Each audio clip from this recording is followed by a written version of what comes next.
오늘도 우리에게 주시는 이 말씀이 우리 가슴에 새겨지고 이 말씀에 결단하며 나가는 그러한 우리 모두가 되기를 바랍니다. 주여 말씀하여 주옵소서. 자, 그 마음을 가지고 우리 하나님 말씀, 자, 우리 높이 들고 높이 들어보십시오. 저는 여러분의 손에 늘 말씀이 있게 되기를 바랍니다. 함께 같이 고백합니다. 시작.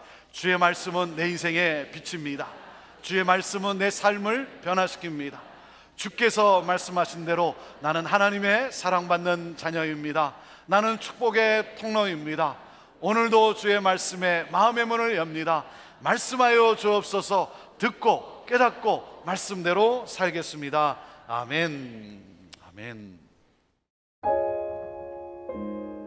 누가복음 10장 25절에서 37절. 어떤 율법사가 일어나 예수를 시험하여 가로되, 선생님, 내가 무엇을 하여야 영생을 얻으리이까? 예수께서 이르시되, 율법에 무엇이라 기록되었으며 네가 어떻게 읽느냐? 대답하여 가로되, 내 마음을 다하며 목숨을 다하며 힘을 다하며 뜻을 다하여 주 너의 하나님을 사랑하고 또한 내 이웃을 내 몸과 같이 사랑하라 하였나이다. 예수께서 이르시되, 내 대답이 옳도다. 이를 행하라. 그러면 살리라 하시니, 이 사람이 자기를 옳게 보이려고 예수께 여짜오되, 그러면 내 이웃이 누구오니이까? 예수께서 대답하여 가라사대, 어떤 사람이 예루살렘에서 여리고로 내려가다가 강도를 만나매 강도들이 그 옷을 벗기고 때려 겁안 죽은 것을 버리고 갔더라. 마침 한 제사장이 그 길로 내려가다가 그를 보고 피하여 지나가고, 또 이와 같이 한 레위인도 그곳에 이르러 그를 보고 피하여 지나가되, 어떤 사마리아인은 여행하는 중 거기 이르러 그를 보고 불쌍히 여겨 가까이 가서 기름과 포도주를 그 상처에 붓고 싸매고 자기 짐승에 태워 주막으로 데리고 가서 돌보아주고, 이튿날에 데나리온 둘을 내어 주막 주인에게 주며 가로되, 이 사람을 돌보아주라. 부비가 더 들면 내가 돌아올 때에 갚으리라 하였으니, 내 의견에는 이 세 사람 중에 누가 강도 만난 자의 이웃이 되겠느냐? 가로되, 자비를 베푼 자니이다. 예수께서 이르시되, 가서 너도 이와 같이 하라 하시니라.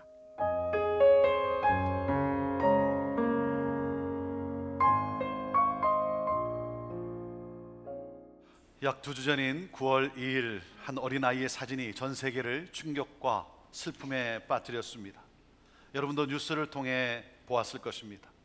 빨간색 티셔츠와 파란 반바지, 그리고 테니스화 차림의 이 아이는 에이란 쿠르디라고 하는 3살짜리 시리아 난민 아이로서 터키의 한 해변에서 모래에 얼굴을 묻은 상태로 싸늘한 시신으로 발견되었습니다.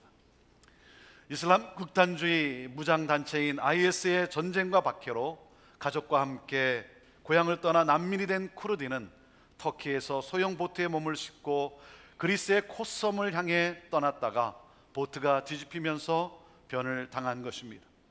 23명을 태운 소형 보트가 전복되면서 모두 12명이 숨졌는데, 쿠르디의 5살 된 형 갈립과 어머니도 함께 숨졌습니다. 해변에서 뛰놀아야 하는 그 어린아이, 이 어린아이의 비극적 사진은 모두에게 너무나 충격적이었고, 그리고 난민들이 얼마나 위험한 상황에 놓여 있는지를 보여주고 있습니다. 난민선이 뒤집히면서 올해만 들어 벌써 3,600여 명이 하루에 10명꼴로 목숨을 잃고 있다고 합니다. 또한 육로를 통해 국경을 넘고자 하는 난민들도 하루에 수백 명이 목숨을 잃고 있는 상황이라고 합니다. 이 아이의 참혹한 죽음이 전 세계인의 마음을 흔들었고, 그동안 난민을 거부하던 그 유럽 국가들이 태도를 바꾸어 문을 여는 계기가 되었습니다. 난민 가운데는 아이들이 50%를 차지한다고 합니다. 그 아이들에게 유럽에 가면 뭐 하고 싶냐고 물으면 아이들이 하나같이 학교에 다니고 싶다라고 말을 한다고 합니다. 이러한 처참한 상황의 기사를 읽는 가운데 제 마음을 더욱 아프게 하고 당황케 하는 것은 그들을 대하는 사람들의 마음이었어요. 힘겨운 삶을 살아가고 있는 난민들에게 거칠게 쏟아내는 사람들의 말이었습니다. 그들은 난민이 아니라 테러리스트이기 때문에 받아주어서는 안 된다. 그들을 받아주면 경제가 더 어려워진다. 그들은 이슬람인이기 때문에 그들을 받아주면 우리를 개종시키고자 할 것이다. 그들은 오히려 그렇게 죽는 것이 더 낫다. 사랑하는 여러분, 어려움 속에 처한 사람들을 향해 복음은 우리가 어떠한 마음을 가지고 삶을 살아야 한다라고 말하고 있습니다. 복음은 우리가 어떠한 마음을 가지고 삶을 살아야 하는가, 뭐라고 말하고 있는가 하는 거예요. 우리는 언젠가 하나님이 주재하시는 법정에 서게 됩니다. 재판장이신 예수님께서 최후의 심판대 앞에서 모든 민족을 두 부류로 분류하여 서게 할 거예요. 두 부류로 분류해 서게 하는데 그 기준이 무엇인가 하는 거예요. 어떤 기준으로 한편은 오른편에 한쪽은 왼편에 서게 하시는가 하는 거예요. 이에 대한 대답은 마태복음 25장에 나와 있습니다. 오른편에 있는 자들을 향해 예수님은 이렇게 말씀하십니다. 내가 줄일 때 너희가 먹을 것을 주었고, 목마를 때 마시게 하였고, 나그네 되었을 때 영접하였고, 벗었을 때 옷을 입혔고, 병들었을 때 돌아보았고, 옥에 갇혔을 때 와서 보았느니라. 그리고 왼편에 있는 자들을 향해서는 예수님이 이렇게 말씀을 하십니다. 내가 줄일 때 너희가 먹을 것을 주지 아니하였고, 목마를 때 마시게 하지 아니하였고, 나그네 되었을 때 영접하지 아니하였고, 벗었을 때 옷 입히지 아니하였고, 병들었을 때와 옥에 갇혔을 때 돌아보지 아니하였느니라. 그러면서 이들을 향한 최후의 선고를 여러분 들어보십시오. 오른편에 있는 자들을 향해서는 예수님이 이렇게 선고를 하십니다. 내 아버지께 복받을 자들이여, 나와 창세로부터 너희를 위하여 예비된 나라를 상속하라. 그러나 왼편에 있는 자를 향해서는 예수님이 이렇게 선고하십니다. 저주를 받은 자들아, 나를 떠나 마귀와 그 사자들을 위하여 예비된 영영한 불에 들어가라. 하나는 영생에, 다른 한 부류는 영벌에 들어간다는 거예요. 여러분, 어떤 사람이 영생을 얻습니까? 어떤 사람이 영생을 얻습니까? 사랑하는 여러분, 구원은 전적으로 하나님의 은혜예요. 구원은 전적으로 하나님의 은혜입니다. 우리의 행위가 결코 아닙니다. 예수 그리스도께서 나를 위해 죽으시고 부활하셨음을 내가 오직 믿음으로 구원을 받습니다. 여러분, 하지만 참된 구원은 행함으로 나타납니다. 행함으로 그 진실성이 증거됩니다. 행함으로 구원의 능력이 나타나는 것입니다. 사랑하는 여러분, 행함이 빠진 구원은 하나님의 구원이 아니에요. 그것은 복음적 구원이 아닙니다. 여러분, 믿음의 행위를 더해야 구원받는다가 아니라 믿음은 반드시 행위가 따르게 되어 있는 거예요. 믿음은 눈에 보이지 않아요. 행함은 눈에 보여요. 보이지 않는 믿음은 보이는 그 행위로서 증명되게 되어 있어요. 그래서 복음은 오늘 우리에게 이렇게 묻고 있습니다. 우리 안에 어려운 자들을 돌아보고자 하는 긍휼의 마음이 있는가? 우리 안에 어려운 자들을 돌아보고자 하는 긍휼의 마음이 있는가? 왜? 마음에 있는 것이 행위로 나타나기 때문이죠. 그래서 사도 바울은 로마서 12장 2절에 이렇게 말씀을 합니다. 너희는 이 세대를 본받지 말고 오직 마음을 새롭게 함으로 변화를 받아 하나님의 선하시고 기뻐하시고 온전하신 뜻이 무엇인지 분별하도록 하라 그랬어요. 우리의 마음을 새롭게 해야 한다는 거예요. 새 마음을 가져야 된다는 거예요. 그럴 때 복음이 말하는 영생을 소유한 긍휼의 삶을 살아가게 된다. 세상 가치를 뛰어넘는 구별된 삶을 살아가게 된다. 이것을 가장 잘 설명해 주는 말씀이 바로 누가복음 10장에 나오는 사마리아인의 비유입니다. 스토리는 이렇게 시작이 됩니다. 한 율법학자가 예수님을 시험하고자 질문을 합니다. 선생님, 제가 무엇을 하여야 영생을 얻을 수 있습니까? 선생님, 제가 무엇을 하여야 영생을 얻을 수 있습니까? 사랑하는 여러분, 이보다 더 중요한 질문은 없어요. 이보다 더 중요한 질문은 없어요. 내가 무엇을 해야 성공하고, 내가 무엇을 해야 잘 살고, 내가 무엇을 해야 내가 좋은 직장을 얻고, 여러분, 그것도 중요한 질문이지만 여러분, 가장 중요한 것은 영생 아닙니까? 오늘 여러분도 여러분 자신에게 이 질문을 하시기를 바랍니다. 이 질문을 해야 합니다. 내가 무엇을 하여야 영생을 얻을 수 있는가? 내가 무엇을 해야 영생을 얻을 수 있는가? 나는 영생을 얻은 자인가? 이 질문을 한 사람이 누굽니까? 율법학자예요. 율법에 능통한, 율법을 잘 지키는 사람, 이 하나님의 말씀을 잘 지키는 사람이에요. 예수님이 그 사람에게 대답을 합니다. 율법에는 뭐라고 하느냐? 너가 율법학자가 아니냐? 율법에는 하나님의 말씀은 뭐라고 하고 있느냐? 그가 대답을 합니다. 내 마음을 다하고 내 힘을 다하고 목숨을 다하고 뜻을 다하여 주 너희 하나님을 사랑하고 내 이웃을 내 몸같이 사랑하라고 했습니다. 예수님이 대답합니다. 내 대답이 옳다. 그대로 행하라. 그러면 살리라. 너가 옳게 대답을 했다. 그대로 행하라. 마음을 다하고 목숨을 다하고 힘을 다하고 뜻을 다하여 내 주 하나님을 사랑하고 내 이웃을 내 몸같이 사랑하는 것 그대로 행하라. 그러면 살리라. 그러면 너가 영생을 얻으리라. 그러니까 이 사람이 자기가 옳다는 것을 보이려고, 자기가 그렇게 살고 있다는 것을 보이려고 또다시 질문을 합니다. 그러면 누가 제 이웃입니까? 누가 나의 도움을 필요로 하는 이웃입니까? 이 율법학자는 자신이 영생을 얻었다는 것을 확인하기 위해 질문을 하고 있는 거예요. 영생 얻을 일을 자기는 충분히 해왔고 그리고 하고 있다는 것을 보이고자 질문을 한 거예요. 그러자 예수님이 사마리아인의 비유를 말씀하신 것입니다. 한 사람이 강도를 만나 죽게 되었다. 마침 그때 제사장과 레위인이 지나가게 되었다. 여러분, 제사장과 레위인은 누굽니까? 강도 만난 사람을 도와야 할 종교인 아니겠습니까? 강도 만난 사람을 도와야 될, 하나님을 사랑하고 이웃을 내 몸같이 사랑하는 사람들 아니겠습니까? 그러니 얼마나 다행입니까? 그런데 반대 방향으로 피하여 지나갔다는 거예요. 피해서 지나갔다는 거예요. 자, 그렇다면 누가 이 사람을 도울 수 있단 말인가? 아니, 제사장도 피해서 지나가고 레위인도 피해서 지나갔는데 그렇다면 누가 이 사람을 도울 수 있단 말인가? 예수님은 사마리아인을 등장시킵니다. 사마리아인을 등장시켜요. 제사장도 레위인도 피해 지나갔는데 사마리아인이 그를 보고 어떻게 합니까? 불쌍히 여겨 두 번째 가까이 가서, 그리고 세 번째 그가 가지고 있는 기름과 포도주로 그 상처에 붓고 싸매고, 네 번째 자기 짐승에 태워 주막으로 데리고 가서, 그 말은 무엇입니까? 자기는 걸어갔다는 거예요. 돌보아주고, 그리고 다섯째 이튿날 데나리온 2를 내어 주막 주인에게 주면서 이 사람을 돌보아 달라고, 돈이 더 들면 내가 올 때 갚겠노라고 아무 조건 없이 쏟아부어요. 자기 자신의 일과 자기 자신의 이익을 잊어버리고 끝까지 쏟아부어요.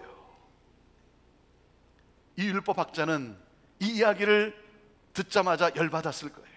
피가 솟구쳐 올랐을 거예요. 왜? 유대인은 사마리아인을 증오합니다. 수백 년에 걸쳐 원수로 여기던 사람이, 그러니 사마리아인이 그렇게 했다고 하니 이 율법학자로서 얼마나 충격을 받고 놀랐겠습니까? 예수님이 그에게 질문을 합니다. 누가 강도 만난 자의 이웃이냐? 율법학자는 내가 도와야 할 이웃은 누구냐고 질문했어요. 나의 도움이 필요한 이웃이 누구냐고 질문을 했어요. 그런데 예수님은 그에게 이웃이란 무엇이냐라고 묻고 있어요. 이웃이란 누구겠습니까? 사마리아인이라는 거예요. 이 사마리아인처럼 무조건적인 사랑을 베푸는 사람이라고 하는 것이죠. 그런데 이 율법학자가 이 강도 만난 자의 이웃은 누구냐라고 묻는 질문에 뭐라고 대답합니까? 그는 이렇게 대답을 해요. 긍휼을 베푼 자입니다 라고 대답을 해요. 그는 사마리아인이라고 말하고 싶지 않았어요. 사마리아인처럼 무조건적인 사랑을 베푸는 사람입니다라고 말하고 싶지가 않았어요. 왜? 그에게는 아직도 사마리아인을 증오하는 마음이 있기 때문에. 여러분, 이 비유가 무엇을 말하고 있습니까? 우리가 너무나 잘 아는 비유이지만 그러나 많이 오해하는 비유예요. 이 비유는 단순하게 도움이 필요한 사람을 도와야 한다는 비유가 아닙니다. 그것만이 아니에요. 여기에 더 깊은, 더 분명한 내용이 있어요. 예수님께서 왜 이 비유를 말씀하셨습니까? 율법학자가 질문을 했기 때문에. 무슨 질문입니까? 가장 중요한 질문을 했기 때문에. 영생을 얻으려면 어떻게 해야 합니까? 영생을 얻으려면 새로운 마음이 필요하다는 거예요. 새로운 마음을 가져야 된다는 거예요.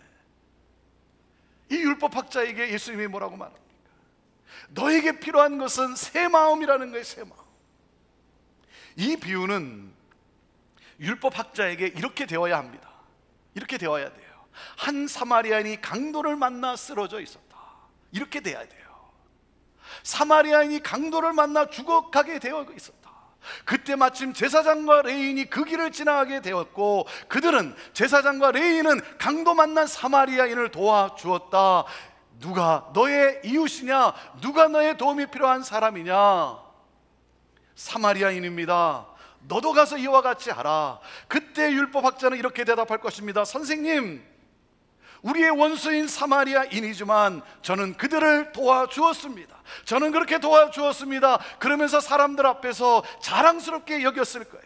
그런데 예수님께서 사마리아인을 영웅으로 등장시킨 거예요. 나의 도움이 필요한 사람, 그 사람은 사마리아인인데, 그래서 그 사마리아인을, 원수인 사마리아인을 내가 도와주었다, 이렇게 되어야 되는데 예수님은 사마리아인을 영웅으로 등장시킨 거예요. 그리고 질문을 하신 것입니다. 누가 강도 만난 자의 이웃이냐? 왜?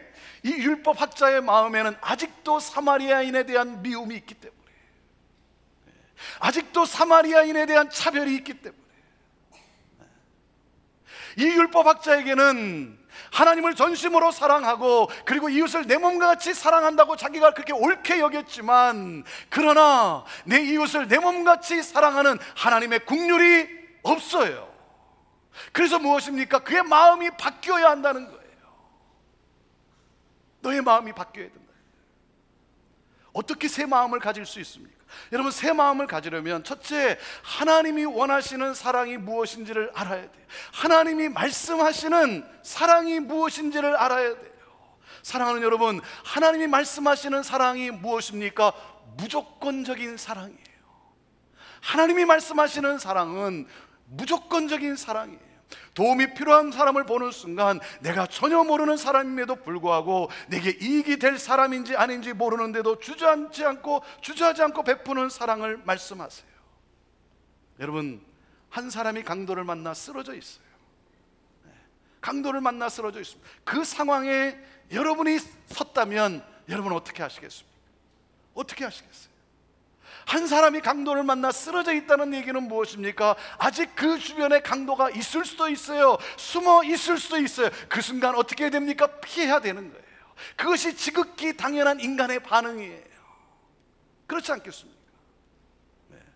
여러분, 제사장과 레위인을 너무 가혹하게 대하지 마세요. 저와 여러분도 그럴 수 있어요. 그럴 수 있어요. 위험한 상황이기 때문에 얼른 이 자리를 피해야 된다는 생각과 함께 반응할 수 있는 거예요. 그런데 사마리아인이 어떻게 했다고요? 여러분, 누가 그렇게 할 수 있겠습니까? 아니, 여러분, 누가 하나님을 전심으로 사랑하고 이웃을 내 몸같이 무조건적으로 사랑할 수 있겠습니까? 누가 이 하나님의 말씀, 이 율법을 지킬 수 있단 말입니까? 그렇게 할 수 있는 사람은 아무도 없어요. 이 율법학자, 율법에 능통한, 그리고 율법을 잘 지킨다라고, 하나님의 말씀을 잘 지킨다라고 자부하는 사람도 못하고 있잖아요. 못하잖아요. 사랑하는 여러분, 여러분과 저는 그런 존재가 못 돼요. 나 자신의 부족함을 보아야 돼요.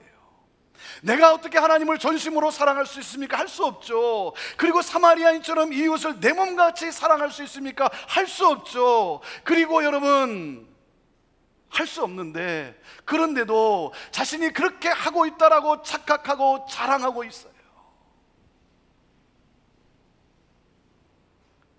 그렇게 하지 않으면서도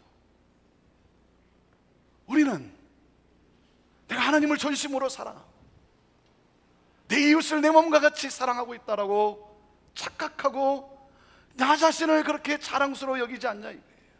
사랑하는 여러분, 하나님이 원하시는 사랑은, 하나님이 말씀하시는 사랑은 무조건적인 사랑이에요. 그리고 그 무조건적인 사랑을 할 수 없어요. 할 수 없어요. 그렇기 때문에 우리가 새 마음을 가지려면 둘째, 하나님이 주시는 긍휼을 받아들여야 돼요. 하나님이 주시는 긍휼, 하나님의 긍휼을 우리가 받아들여야 합니다. 여러분, 여기서 나오는 강도 만난 사람이 누구입니까? 누구예요? 저와 여러분이라는 사실 아닙니까? 내가 누구였습니까? 죄로 말미암아 영원히 사망에 거할 자 아닙니까? 그 누구도 관심을 가져줄 만한 사람이 아니에요. 도움을 받을 만한 그런 자격을 가진 사람이 아니에요. 나는 강도 만난 사람이에요. 죽어가던 사람이에요. 본질상 진노의 자녀였어요. 죄로 죽을 수밖에 없는 영원한 지옥 형벌에서 고통 속에 살아야 할 그러한 죄인이었어요. 그런 나를 예수님이 찾아오셨어요. 우연히 지나가다가 나를 만난 것이 아니라 예수님이 그런 나를 찾아오셨어요. 하늘의 영광과 하늘의 보좌를 뒤로 한 채 이 세상에, 이 제 한복판에 나를 찾아오셨어요. 그리고 나를 찾아오셔서 나를 감싸 주었어요. 버림받아야 될 나는데 버리지 않았어요. 나를 살리기 위해서 자신의 생명을 주시기까지 그렇게 십자가에서 우리의 죄값을 치러 주셨어요. 여러분, 하나님의 긍휼로 내가 살게 되었어요. 하나님의 긍휼로 내가 살게 된 거예요. 예레미야에 가서 3장 22절 23절에는 이렇게 고백을 합니다. 여호와의 자비와 긍휼이 무궁하심으로 우리가 진멸되지 아니함이니이다. 이것이 아침마다 새로우니 주의 성실이 크도소이다. 하나님의 자비와 긍휼이 끝이 없으므로 끝까지 감으로 우리가 진멸되지 않아요. 여러분, 죄 많은 인간이 심판받지 아니하고 오늘도 이 세상에서 이 땅 가운데 소망 가운데 우리가 살아갈 수 있는 유일한 이유는 바로 하나님의 긍휼함 때문이에요. 하나님의 긍휼함 때문이에요. 사랑하는 여러분, 하나님의 이 긍휼을 받아들여야 돼요. 누가 하나님을 전심으로 사랑할 수 있습니까? 누가 이웃에게 무조건적인 사랑을 베풀 수 있습니까? 하나님의 이 절대적 사랑과 긍휼하심을 경험하고 받아들인 사람만이 그렇게 할 수 있는 것이죠. 여러분, 칭찬을 받은 사람이 칭찬할 수 있고 용서를 경험한 사람이 용서할 수 있듯이 하나님의 긍휼함을 받은 사람이 긍휼을 베풀 수 있는 것이죠. 하나님의 절대적 사랑을 경험한 사람, 여러분, 그렇기 때문에 예수 그리스도로 말미암아 새 사람이 되어야 돼요. 예수 그리스도로 말미암아 새 사람이 되어야 돼요. 그리스도인은 누굽니까? 하나님의 긍휼, 하나님의 긍휼한 성품으로 재창조된 사람이에요. 그렇기 때문에 그리스도인에게는, 예수 그리스도를 나의 구주로 영접한 사람에게는 긍휼함이 있어요. 하나님의 긍휼로 재창조되었기 때문에 그리스도에게는 긍휼함이 있어요. 그러므로 그리스도인은 새 사람입니다. 예수 그리스도를 믿음으로 새 사람이 되십시오. 예수 그리스도를 믿음으로 새 사람이 되십시오. 그러므로 새 마음을 가진 그리스도인은 누구입니까? 셋째, 하나님이 원하시는, 하나님이 말씀하시는 사랑을 베푸는 사람이에요. 세상과는 다른 사랑, 세상이 도저히 베풀 수 없는 그 사랑, 여러분, 그 사랑이 그리스도인을 통해 흘러가야죠. 그 사랑이 교회를 통해 흘러가야죠. 왜? 하나님의 사랑을 받았기 때문에. 여러분, 우리가 사랑을 베풀 때 지혜로워야죠. 사랑을 베풀 때 또 이것이 얼마나 효과적일까 생각도 해야겠죠. 사람들은 이렇게 말을 해요. 왜 우리가 노숙자를 돕고, 왜 우리가 북한을 돕고, 왜 탈북자를 돕느냐?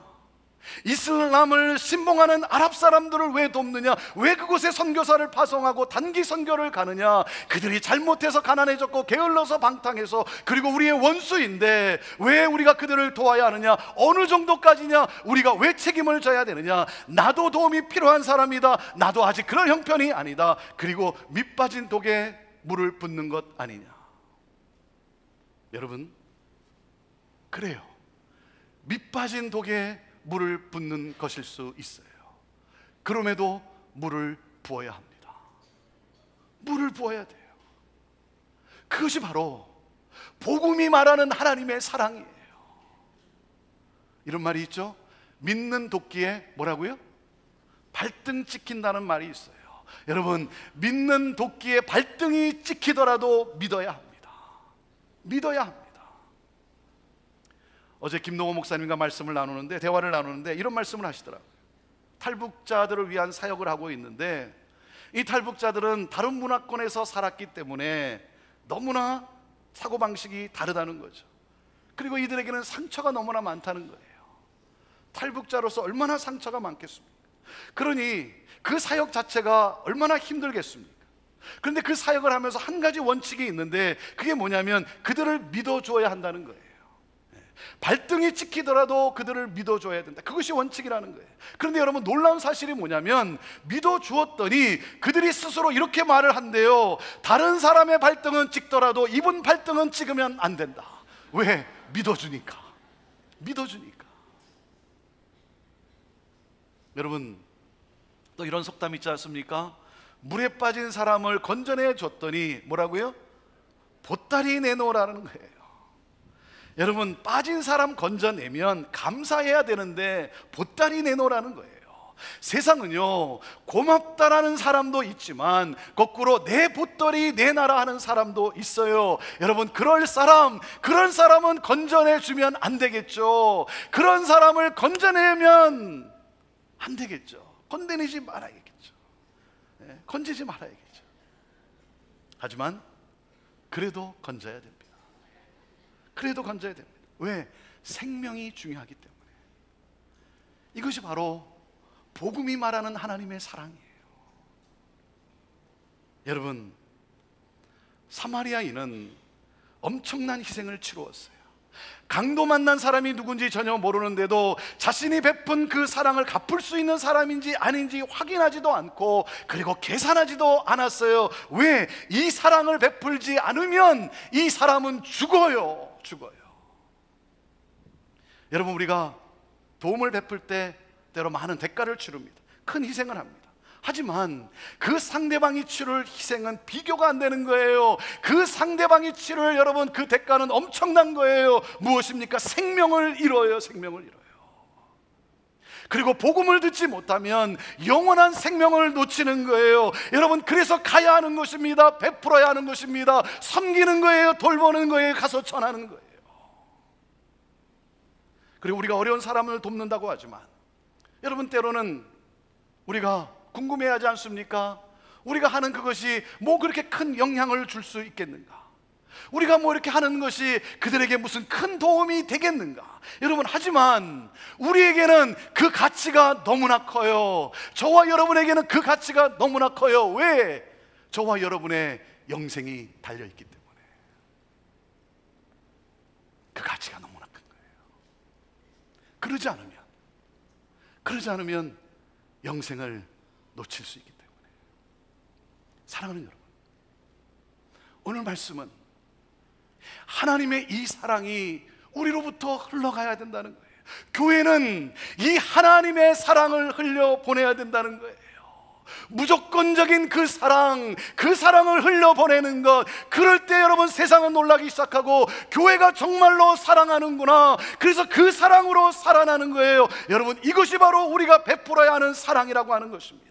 사랑하는 여러분, 예수님께서는 당신의 생명을 주시면서까지 우리를 구원하셨어요. 주님의 사랑은 위험한 사랑입니다. 주님의 사랑은 어떠한 희생도 치르는 사랑입니다. 여러분, 그 사랑이 우리를 움직이고 그 사랑으로 도움이 필요한 사람을 돕는 교회, 이것이 바로 우리를 향한 주님의 마음이에요. 그 주님의 사랑으로 우리가 움직여지고, 그 주님의 사랑을 필요한 사람에게 나누는가. 사랑하는 형제 성도들이요, 우리는 종교인이 되어서는 안 됩니다. 이 율법학자처럼 되면 안 돼요. 이 율법학자는요, 가슴으로 사랑하지 않았어요. 머리로만 사랑을 했어요.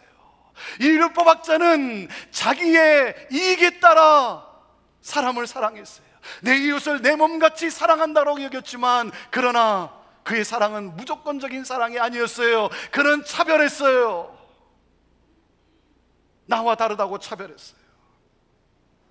사랑하는 여러분, 하나님이 우리에게 보여주신 그 긍휼하신 그 사랑을 우리 이웃과 이 사회와 나라와 민족과 열방 가운데 베푸는 것, 여러분, 그 사랑이 생명을 살리고 생명을 낳는 것입니다. 저는 우리 교회가 44주년을 맞이하는 우리 교회가 이 복음이 말하는 하나님의 긍휼로 가득할 수 있게 되기를 바라요.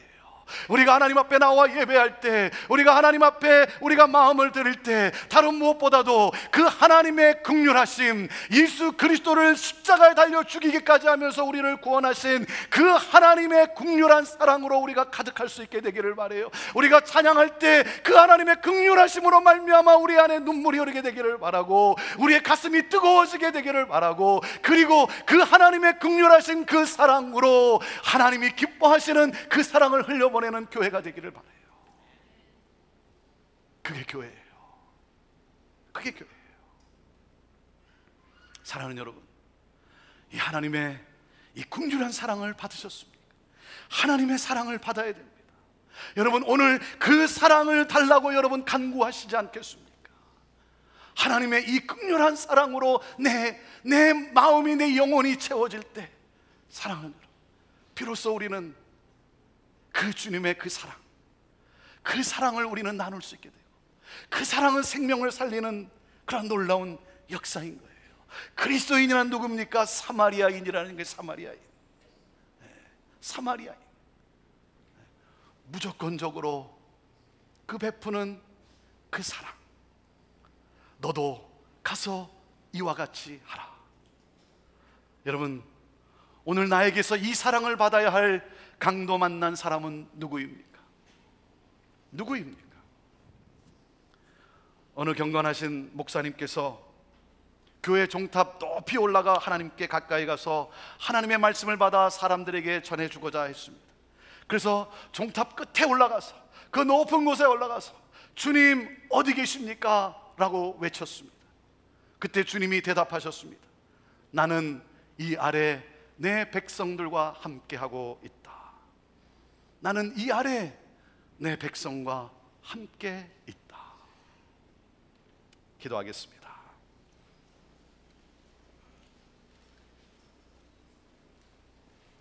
하나님, 내가 무엇을 해야 영생을 얻을 수 있습니까? 하나님, 나는 영생 얻은 자입니까? 오 주여, 오늘 이 시간 하나님의 긍휼로 가득해지는, 하나님의 그 말할 수 없는, 설명할 수 없는, 인간의 언어와 인간의 표현으로 도저히 이해할 수 없는 그 하나님의 그 긍휼한 사랑, 하나님, 그 사랑으로 우리의 심령이 가득해지게 하여 주옵소서. 그 사랑으로, 그 긍휼함으로 우리의 가슴이 뜨거워지게 하여 주옵소서. 그리고 그 사랑으로 이웃을 보게 하시고, 그 사랑으로 손을 펼쳐 나아가는 우리 성도들 되게 하옵소서. 하나님, 주께서 세우시고 오늘 여기까지 인도하시며 놀라운 은혜로 함께 하신 하나님, 하나님, 구원받은 주의 백성들이 하나님이 기뻐하시는 그 하나님의 긍휼을 흘려보내는 교회 되게 하옵소서. 교회 되게 하옵소서. 예수님의 이름으로 기도하옵나이다. 아멘.